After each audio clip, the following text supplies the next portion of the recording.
just got back. Internet did go down. It is the honor of my That does professional happen. life to serve you, and But, the honor of all of us at Blizzard. He was just to be going the through caretakers of the world everything that we play. just saw, and We are so excited for what's to come this year, Heroes of the Storm next year, and StarCraft and the 2 next are, 30 years. quote, Now, full of potential. what's coming next for the show? Well, it depends on where you watch. For those of you looking for an update on Overwatch, check out the behind-the-scenes look into the development of Overwatch 2 over on their dedicated channel right after the conclusion of opening ceremonies. There, you'll hear about Overwatch 2, new content, new features, including new maps, hero missions, talent trees, and more of what we think will make Overwatch 2 a unique gameplay experience. For World of Warcraft, Diablo, and Hearthstone, you'll get a closer look on their respective channels. And on the dedicated strategy channel, some StarCraft legends will be going head-to-head in epic competition. Once again, welcome to Blizzconline. Be good to one another. Welcome home. Before we kick things off, here's a little something from a previous BlizzCon headliner. Hey, thanks for having us. We're Metallica. James. Thanks for having us at BlizzCon 2015. Hey. Metallica! We would love to I be was there at this that year, BlizzCon. but obviously can't. That was an awesome freaking concert. So Oh, Yeah. here we are. We're- And this is for you. They're oh, gonna here we go, play. here we go. Oh, Oh, yay!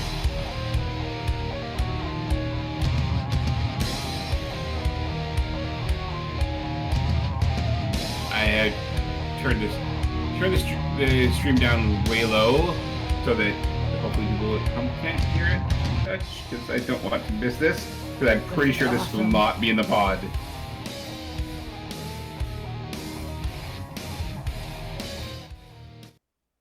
Yeah, it's a good point. Oh, but Metallica. And let's switch this over to. Yeah, sorry guys, I'm turning down what you guys are hearing on my stream because I don't want to have this video removed. So hopefully, if it's low enough, it won't cause me problems. Is it coming through from me listening to it? I don't think so. Okay. But still Metallica. This is so cool. Man, I still remember being side of stage for their concert. I like metal. Sorry. Oh, hey, whatever you're into. There we go. I think that's all the That was music. so So I can turn it cool. back up. Oh, and here's the carbon animation. I Yeah. agree with you on the country music. I agree with you on the metal. I will raise you with a little bit of rap. I, I I've don't been, like a little bit of I'm Eminem really or, you know, selective. Gangsta's Paradise is pretty good. Yeah. I've been What in metal the since I was hell? 20. Huh? Gotta love carbide animation.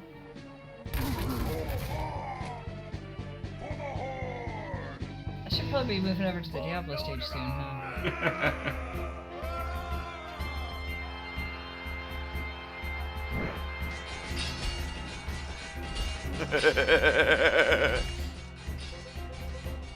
Would Diablo or StarCraft be next? I think StarCraft? Yeah, it's still Oh. Warcraft, but It's looking at, yeah. What Diablo? sorry, Diablo, okay. There we go. Your death will. It's got the sound. It's really.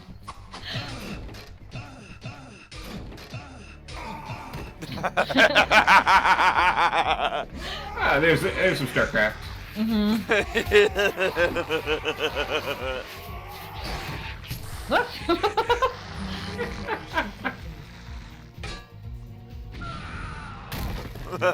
Vespa Gaia Inu.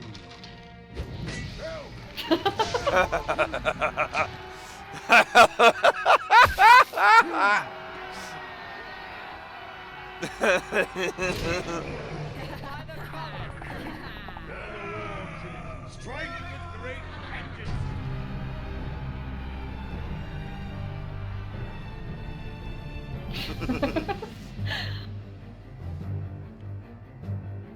Of course. Yeah. You are not prepared. Of course. This for your soul.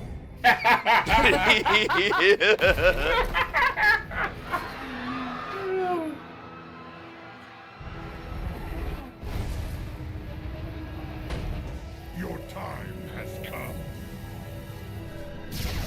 There's a little copy pasting there, but some of it not.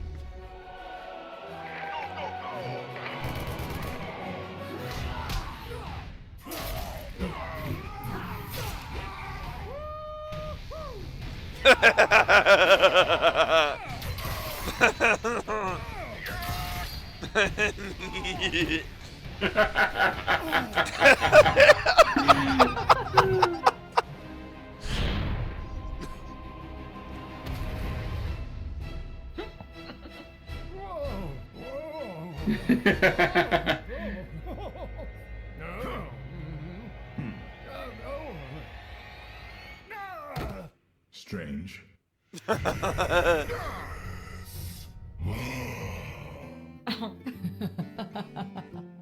Greetings to you. The real thing.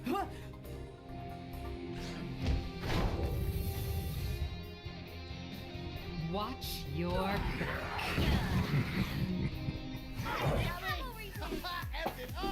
Hey, look at me.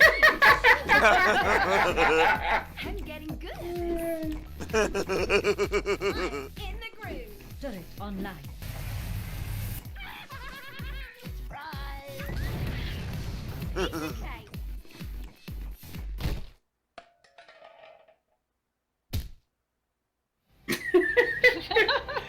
Oh.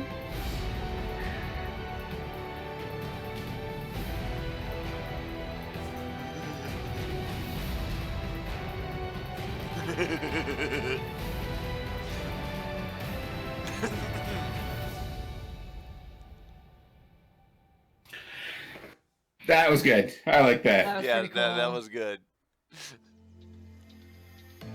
That's really neat. It's hard sometimes to remember like the immensity of the Blizzard catalog. It's a lot. Goes back far too. Yeah. Yeah.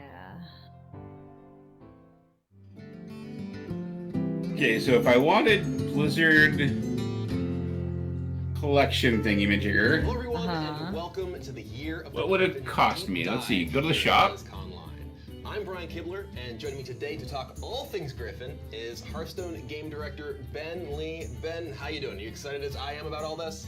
I'm great. Okay, I'm so super I am excited to show and 100% talk about switching what away the new from things that we're working on. that. I do not want to do the deep dive There's already into been a classic. lot revealed so far. The year of the Griffin, which is going to usher But- in the so newest what- phase of Hearthstone. We're looking at a new core set. I thought the classic deep format, dive, a new or I thought expansion the what's that next brings was us back to for. the Barrens, kicking off a year-long celebration into the roots of Warcraft.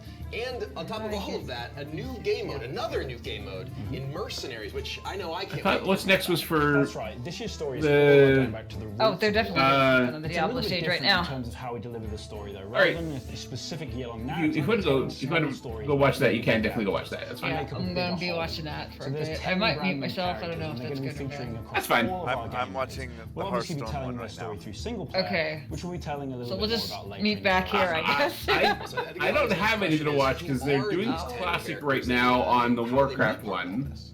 So we're not ready to reveal. And too much I about thought what that they that are, was but the we will deep be dive showing at one of them 5:30, in not our the deep dive what's video next for at the 5. Collection of Barons So expansion. confused. I'll throw over to game designers Liv Breeden Alright. and Joe Killian now to tell you Yeah, I more thought about this was 3:30, but Welcome it's everyone. 2 now. So, Remember to keep your tusks I'm gonna go check that out. inside the tower at all times, and absolutely no spells of any Okay, I class. had to mute I'm your them. fearless, battle Or ready not tour mute them, guide, I had to Joe deafen. Killian. And I'm your trainee guide, Liv Breeden. It's my first day, so cut me some slack, okay? She's kidding. We don't cut slack out here. Which reminds me, By attending this tour, you agree not to hold us responsible for any bodily injuries sustained, including, but not limited to, quillboar impalements, raptor bites, centaur raiding parties, harpy eye pecking, or just falling off this tower. Has that ever happened? Just ask my last tour. Well, before we begin our Wyvern Eye tour, please direct your attention to this brief orientation video. Okay. Which is the video that we saw I don't know, about a few minutes ago. Lead to the crossroads. Or a half hour ago, whatever. You have come for adventure. But the Barons wants to break you.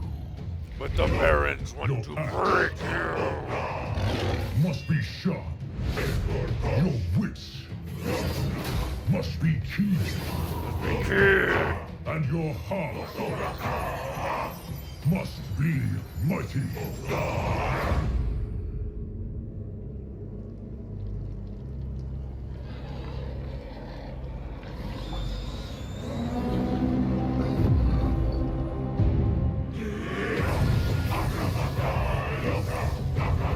Strength and honor.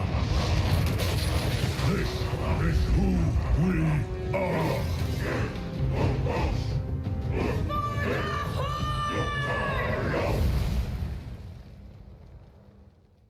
Forged in the Barrens is Hearthstone's latest expansion. This vast sun-scorched land brings discovery and danger beyond your imagination's grasp. The Barrens is the anvil upon which the Horde as we know it was founded. It's a place where eager-eyed mercenaries can begin their journey to greatness, embarking on treacherous paths to sharpen their skills and weapons as they forge ahead. Speaking of which, I think I see one of Hearthstone's newest mercenaries out in the crossroads. Brucon! Brucon is a shaman legendary minion that gives your nature spells +3 damage. But what's a nature spell, you ask? New to Hearthstone are spell schools. Just like minion types, spells that fall into one of 7 schools will get a new classification. Spell schools include Arcane, Fel, Fire, Frost, Nature, Holy, and Shadow. Some classes, like Mage, have access to multiple spell schools. Let's try it out. Chain Lightning is a shaman nature spell. It deals 2 damage to a minion and a random adjacent one. But there's more! It's also a ranked spell, meaning it upgrades when you have 5 mana and again at 10 mana. Ranked spells grow in power as the match progresses, so they remain useful in the early, mid, and late game. Sometimes it's worth holding out a little bit longer to use one of these spells. The results can be quite shocking. Sounds like those quillboar didn't learn their lesson. Hey Liv, aren't you a warlock? Well, I don't want to brag or anything, but ranked spells can be rather impressive, like Imp Swarm. It's a Fel Warlock spell that summons a 3/2 demon. Since it's also a ranked spell, it continues to improve at 5 and 10 mana. The more mana in play, the more impact you'll have. Now's the part of the tour where I like to point out some of my favorite sights. Ooh, wow.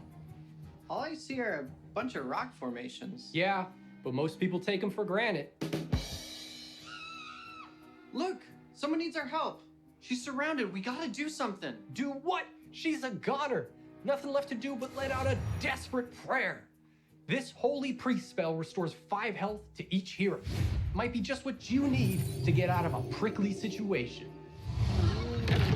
I don't think I'm cut out for this, Joe. Do you think she's gonna be okay? Of course!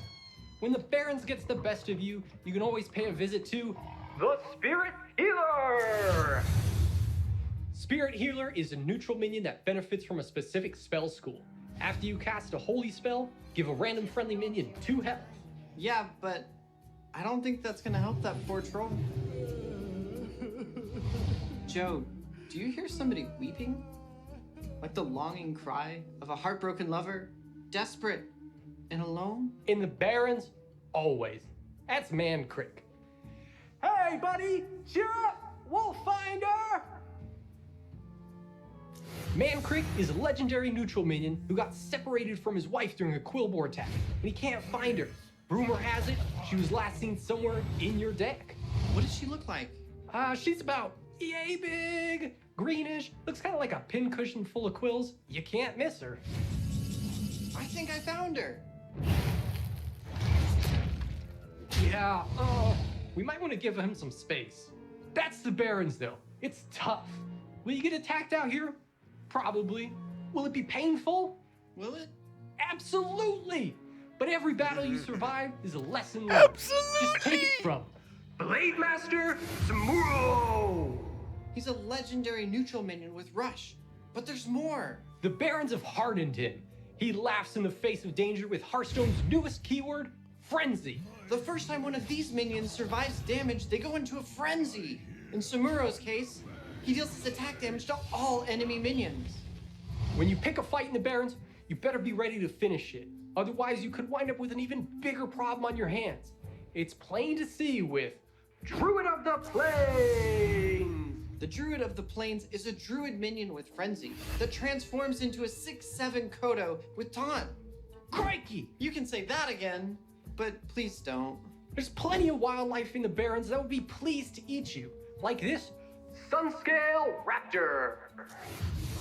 It's a hunter minion with Frenzy that will shuffle another Sunscale Raptor into your deck with a permanent +1/+1. Folks, hold on to your hats. I can't believe this. I heard he was in the Barrens. I didn't think the rumors were true. This minion was prepared for Illidan. I heard Ragnaros looks under his bed for this minion. A Noyatron doesn't bother him. A minion that needs no introduction. The myth, the legend, the Peon! What do you want? Zug, something does need doing. Don't underestimate the backbone of the Horde army. He's got Frenzy. If he survives damage, he'll add a random spell from your class into your hand. Well, can he help us get out of here? This place isn't safe. Look down there. We're surrounded by Razormane Raiders. By what? Razormane Raiders! Now you've got it. The Razormane Raider is a neutral minion who will attack a random enemy when he goes into a frenzy. Well, folks, that's just about it for our tour. Oh, thank you, Og. No lie, you're the best tour group I've ever had. Everyone, give yourselves a hand. Where did you get that? It's a souvenir. And we have a special souvenir for anyone who thinks they can brave the Barrens. Starting today, players that log in will receive a free legendary card, Shadowhunter Vol'jin. When you play Vol'jin, you can swap a minion from your board with one in your hand, or make your opponent swap one of theirs. Thanks for joining us. Please use the handrail as you descend the tower, exit through the gift shop, and put yourself to the test. Do you have what it takes to be forged in the Barrens? I don't think I'm cut out for this, Joe. What? You're doing great. Most trainees are eating on their first day. Forged in the Barrens. I gotta say, I love this take on kind of classic Warcraft. You know, someone who played Hearthstone, the World of Warcraft, having things like Mankrik and his wife in there. That's really a callback I love. Yeah, we're huge fans of the Warcraft license, obviously. Hearthstone has its own characters and its own identity, but it's very rooted and grounded in Warcraft.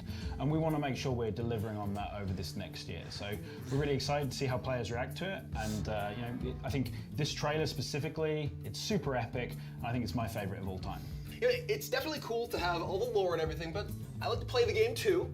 And you're really excited to see the cards and also see how those cards interact with the new core set. Because, you know, as someone who has been a very vocal advocate of the idea of a core set for a long time. I don't think I've heard Brian talk about that. Have you guys? I don't think so. I don't believe you. I don't believe you. But no, it's gonna be really cool to see what that means and how all these cards interact. So what can you tell me about that, as well as the upcoming classic format?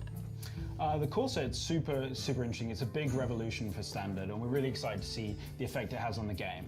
You know, there's going to be some things that you know and love, which are still there, but some of those things that have become staples, they're going to go out too. Variety, I think, is one of the biggest and strongest parts of Hearthstone, making for different experiences. And the classic set and the basic set, they've done awesome work for the game. They really have. But it's time for something new. And to give you more information about that now, we're going to hand things over to game designers Ryan Masterson and Alec Dawson. Thanks, Ben. Hi, everyone. I'm Ryan Masterson, a game designer on the Hearthstone team. And I'm Alec Dawson, senior game designer on Hearthstone. we're here to give you a closer look at the new core set in classic format. Ryan, give us the rundown. What's the core set? Well, we'll be replacing our basic and classic card sets with a single set of 235 cards known as the core set. This new core set is a revamped take on well-known cards from basic, classic, and wild that are buffed, revived, and revolutionized, plus the addition of 29 completely new cards. We're looking to better match the set with modern gameplay. We also want to provide newer players with a strong starting point for their collection. And we want to create a structure that can change and shake things up from year to year. One way that we're modernizing the set is by not carrying forward some of the weaker and more redundant cards, like Frostwolf Grunt and Coldshire Footman. Many of these cards don't serve a significant purpose for the set. Here in a few minutes. We also want to make the game more approachable for returning players, or players stepping into the tavern for the first time. And this is something we're going to be updating yearly, so it gives us a lot of flexibility and tools to work with when building out new archetypes for our classes. Access to the core set is completely free, correct? All earned completely free. Just like the basic set of cards, you'll gain access to the core set as you level up each class in-game.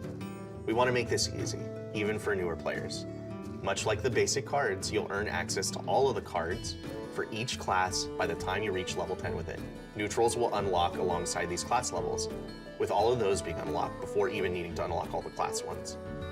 If you've played Hearthstone before and you already hit these milestones, great.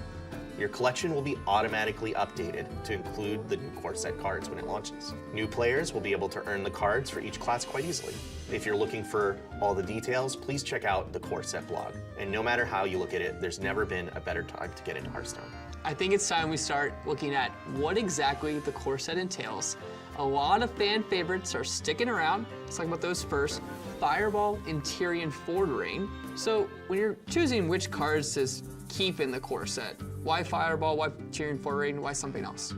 Yeah, there's a lot of favorites and familiar staples that are sticking around. We do want to mix things up, and we also want to make sure that each class is still recognizable and well-defined.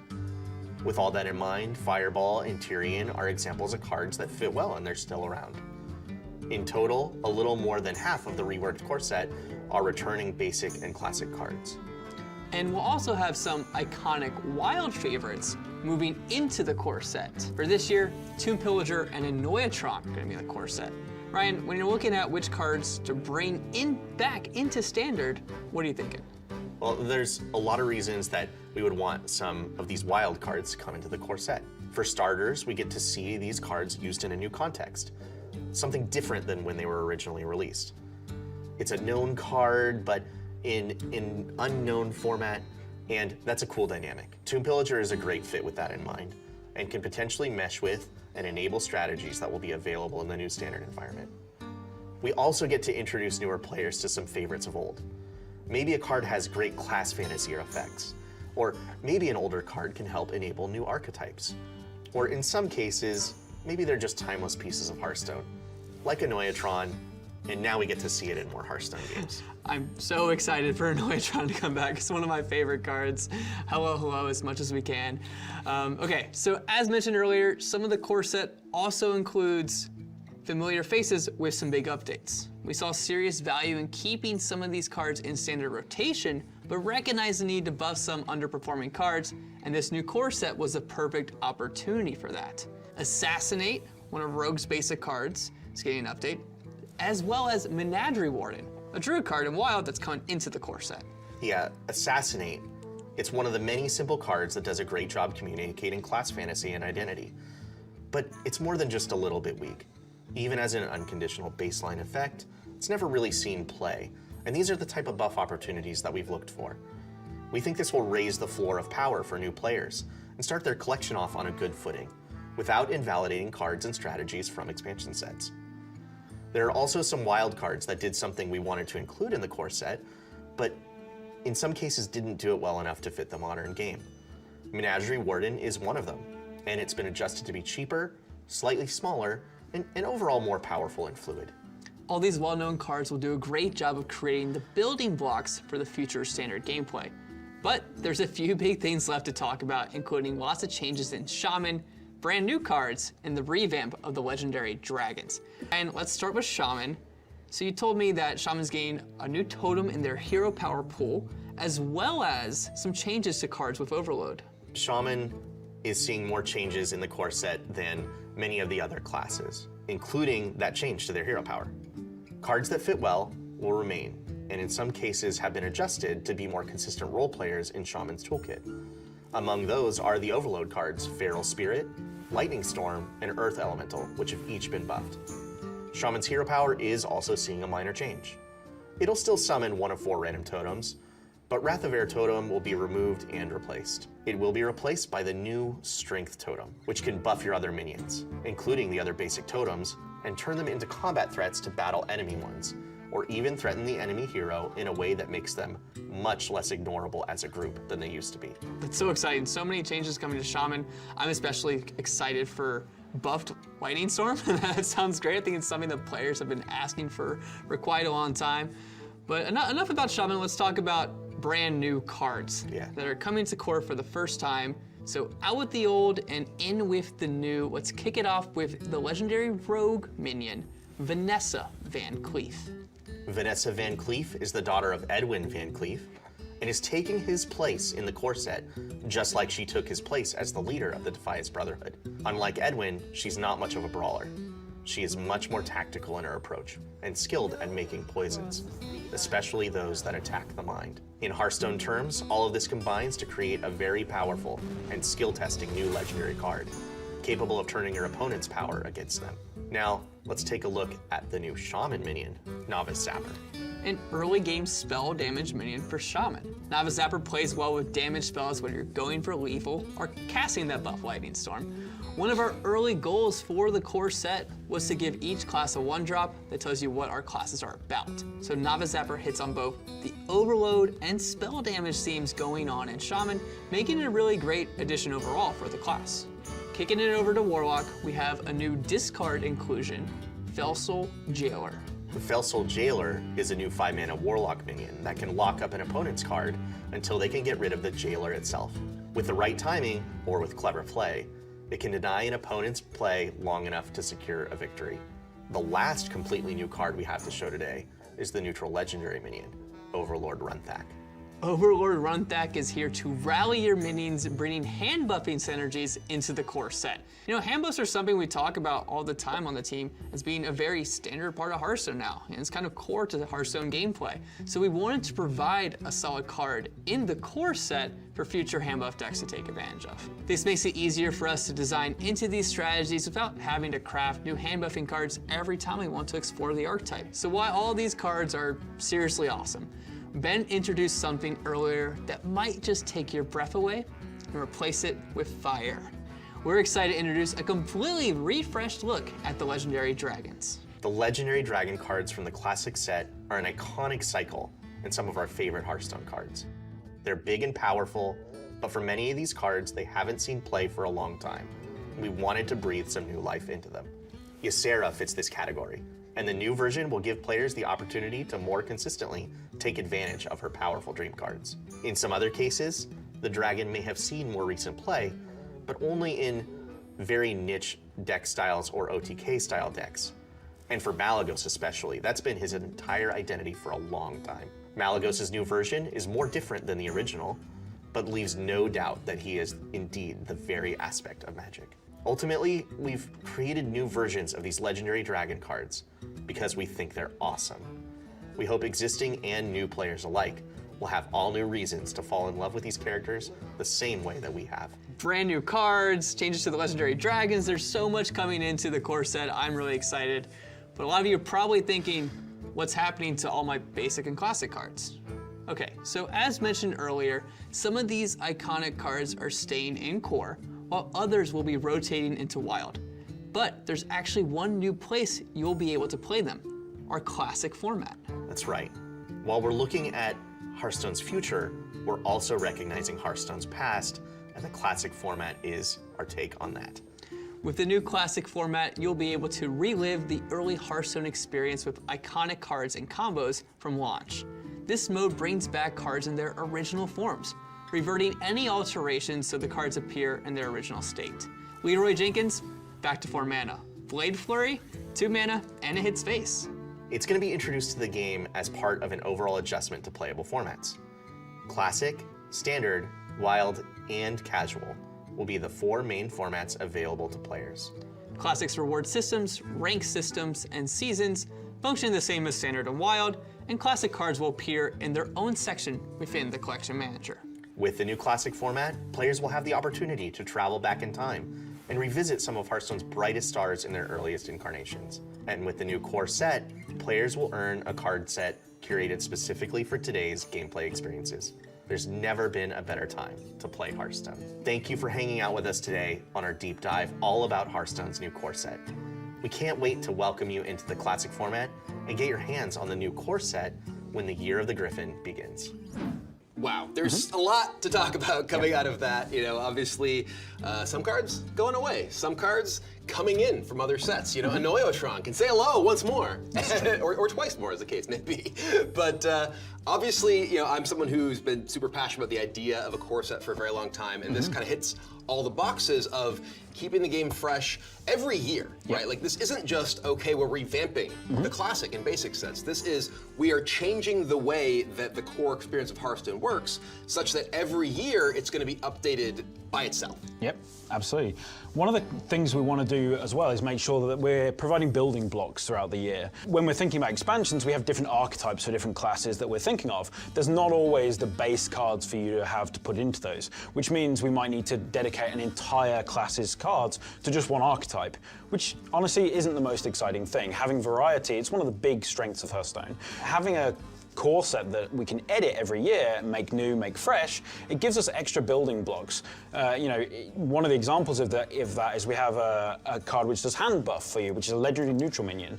And that means that you can, you know, support other cards that are playing into that mechanic without needing to have tons of them in your class set. Not only that, but this is also, you know, something that is free every single year for every player, right? One of the you know, there's obviously been some discussion regarding like the cost of collecting Hearthstone, the difficulty of collecting things in Hearthstone, and this is a complete refresh of every player's, you know, collection with a bunch of new stuff that they can use every single year.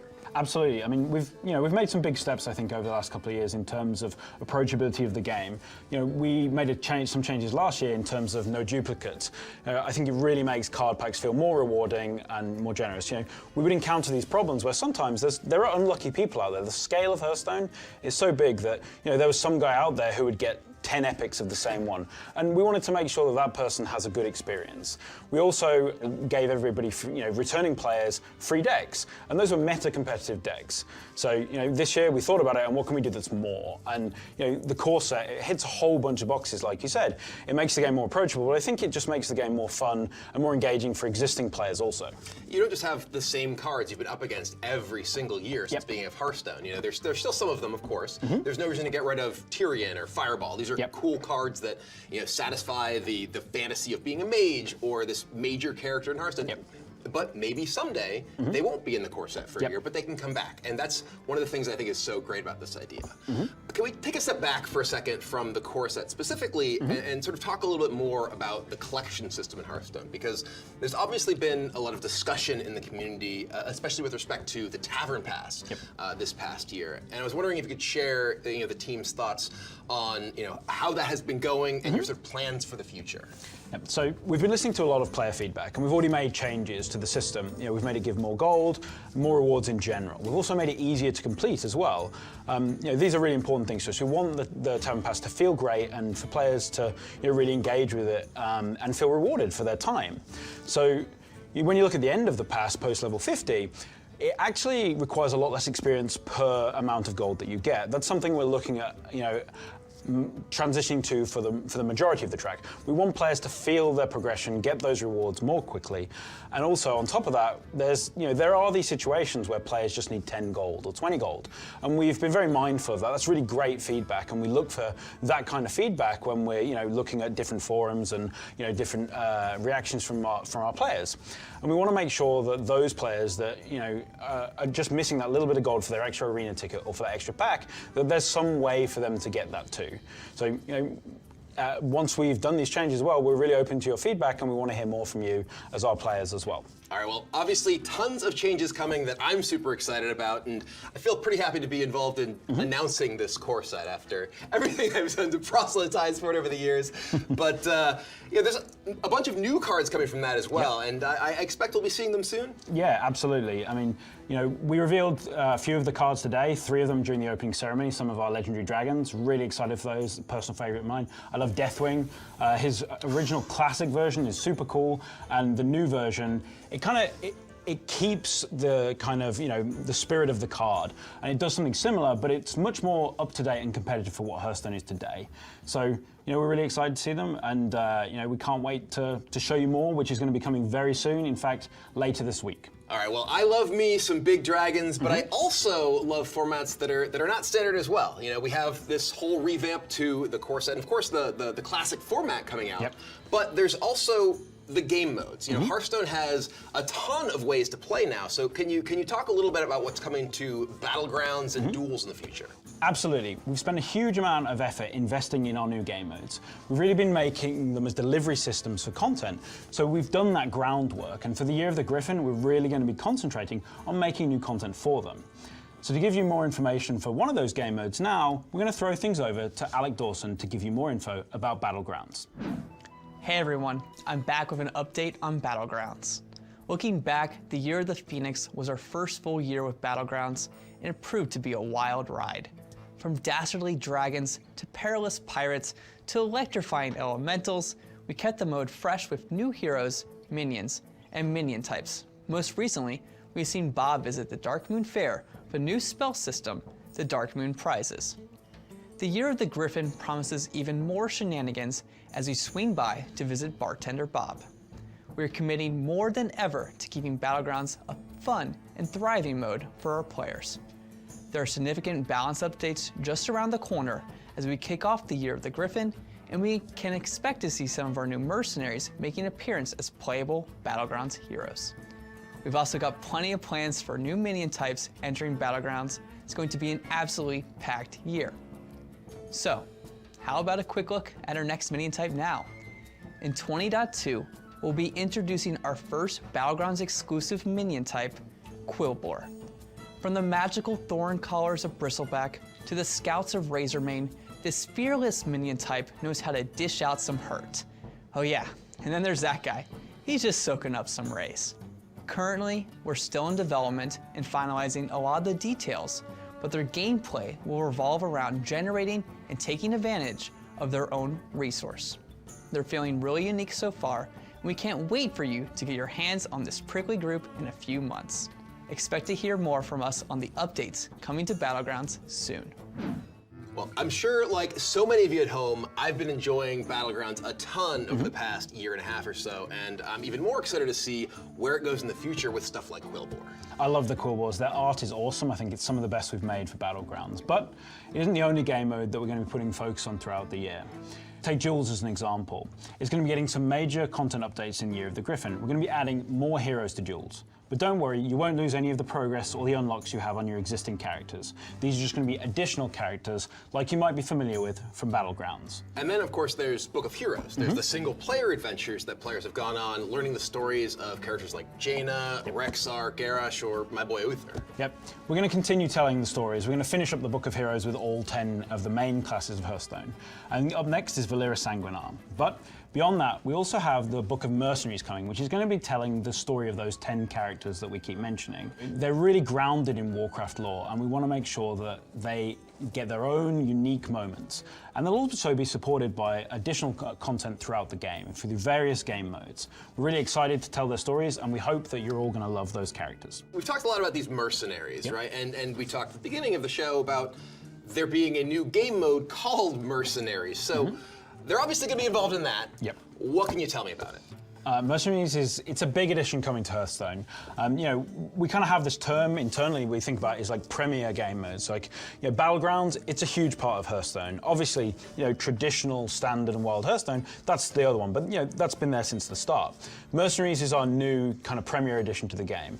We've really put a huge amount of effort into it, and we want to make sure it's an awesome, fun experience. In terms of what it specifically is, it takes a lot of different elements from different games. We're really inspired by our peers and by all the other games out there. We love Hearthstone, and as a team, we play a huge amount of it. But we also play other games too. And we're really inspired by tactical RPGs and by roguelikes. And Mercenaries takes elements from both of these kind of categories. So in terms of the combat and the way it plays out, you have these characters and these heroes, and in terms of how you compare it to Hearthstone, it's almost like having 3 heroes instead of your 1 hero where you play cards. Your heroes have abilities, and you then decide which abilities to use against your opponent, obviously trying to create powerful combos and synergies.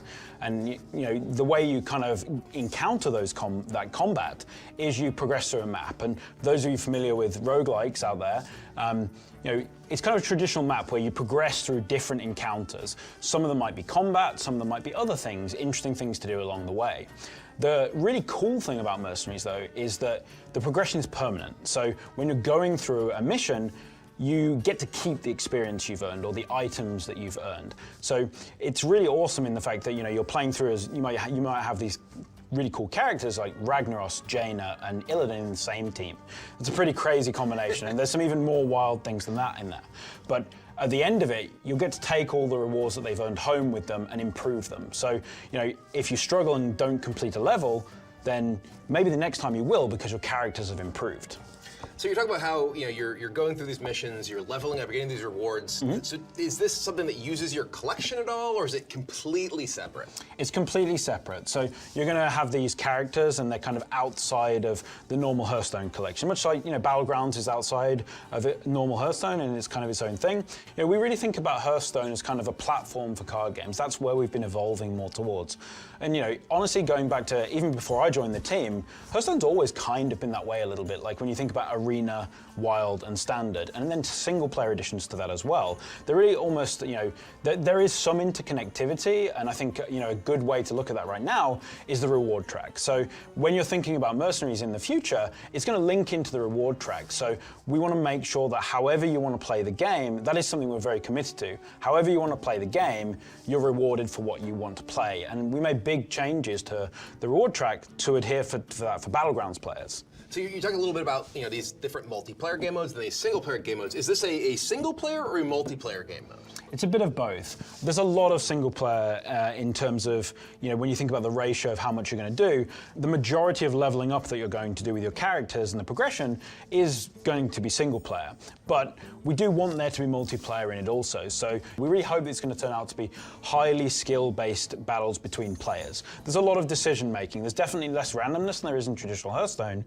There's still going to be some random outcomes. Like you can imagine a character like Ragnaros, his iconic deal 8 damage to a random target, that's probably something we're going to lean into with a character like that. But somebody like Illidan is probably very precise, has a skill which the outcome of it and how it's going to work out. All right, well, we have characters like Jaina and Illidan and all these in addition to the 10 mercenaries. So there's characters new and old across Warcraft. Absolutely. So, in terms of the old characters, we've mentioned a few of those already, but another one that's coming is Tyrion Fordring. He's got a really storied history, and he's wielder of one of the most iconic weapons in the game, the Ashbringer. But we also have the mercenaries themselves, and if you look at the Forging the Barons trailer, the star of the show is Rakara. She's awesome, she's this powerful orc warrior, and of course she has the best thing, a cute pet dog. All right, I'm sold. All right, well, Mercenaries, it sounds awesome. When can we learn more? When can we get our hands on this? So, we're not quite ready to talk about the dates yet, but we do want to make sure we release Mercenaries later this year. And of course, we're going to be keeping you all up to date with as much information as we can. Well, that is the final piece of news we have to share with you today, but it's been a lot. Yep. We have the Year of the Griffin coming with Forging the Barons. We have the all-new core set, classic format. We have updates coming to Duels and Battlegrounds and Book of Heroes, the all-new Book of Mercenaries, and then this new Mercenaries format. There's just a lot going on in Hearthstone this year. It's a huge amount of stuff. We've been putting a huge amount of effort into making sure there's always new things for you to come and do whenever you want to play Hearthstone. Speaking of which, make sure to log in today to claim your free legendary for Forging the Barons, Shadowhunter Vol'jin, and visit the shop to claim your 30 Years of Blizzard card back. That card back is really unique. It's pretty different than anything we've done, so please make sure to let us know if you like it. Man, this has been seriously awesome. Thank you so much for joining me today, and thank you to the rest of the Hearthstone team for making this all possible. Yeah, really appreciate it, and thank you so much to you, all of our players. We're really happy to be able to share all of the exciting news coming for Hearthstone. Make sure to stay tuned for our card reveals coming later in the season, and for later this week for all of our core set cards. My favorite, card reveals. Anyway, I'm sure you can't wait for that at home. Thank you all so much for watching this deep dive, and we'll see you all in the Year of the Griffin.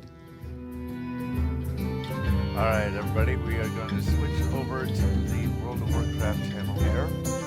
See what's going on over there. Unknown. This is the story we will be investigating.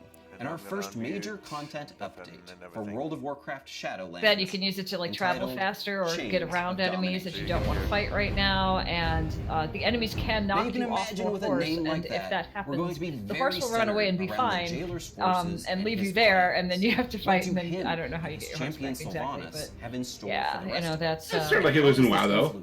kind of, but yeah, it looks like the video they were showing of it. It looked more like Red Dead Redemption almost, you know. And we'll be forced like to get the horse going through. Oh, okay. I haven't played it either, but I've watched people play it, and you know, it looks like, you know, where you've got a guy on a horse going through some area. Let's take another look. That's kind of neat.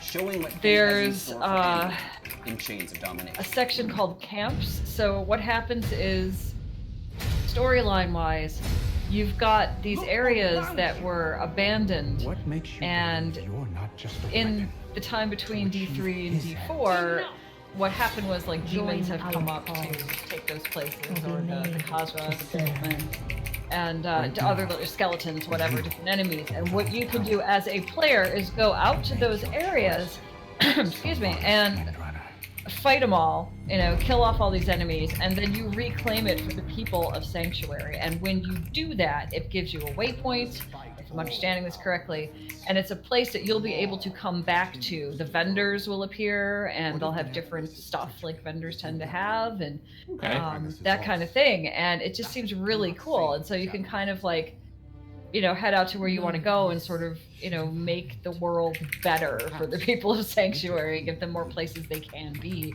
The one they were talking about in the video was a group of people had taken this one area, and that was their town or whatever, and somewhere around them were people that were cannibals that kept coming in and attacking them, and so the people of the town made a pact with the demon to save them. And there's got to be more story coming from that, you know? Yeah. So it's like it'll be different situations as you go, and that's pretty darn cool. It's also going to have, instead of like D3 where it's just the way you your viewpoint into the game is pretty much the same all the time unless you see a cinematic. With this one, you're going to be able to like climb things, jump over chasms, stuff like that you can't, you know, do in D3, and find your own path around things or do things. So it's a lot more open than Diablo 3 is going to be, which I think it gives you a lot of room. There's supposed to be puzzle elements to the game, though I'm not very clear on exactly what those puzzles are going to be. And then there's PvP. And you opt in. You can do it if you want to. You don't have to do it. It's not something they're going to like say, well, you have to complete this much PvP to do whatever. It's just if you want to do it, you can do it. No. And the concept is that the hatred of Mephisto, who is the Lord of Hate in the lore, has been bubbling up through Sanctuary, and some areas have enough hatred that it causes you to turn against your fellow players, and that's like the lore aspect of what PvP is going to be. And so you can collect these they're not blood shards, but they're shards of hatred. You can collect these throughout the game by killing monsters or doing certain events, opening chests, you know, doing all these kinds of things. And when you get them, they're in an unpurified state. Now you want to purify them because then you can use them kind of as currency for special cool stuff that probably just relates to PvP, like armor and stuff like that. And when you go to purify those things, there's like a sound that's going to alert all of the other players in the area that you're about to do that. And then there's a certain time limit, there's a certain amount of time where they're going to come attack you, and you have to try to survive. If they kill you, they can pick up your blood shards, I think.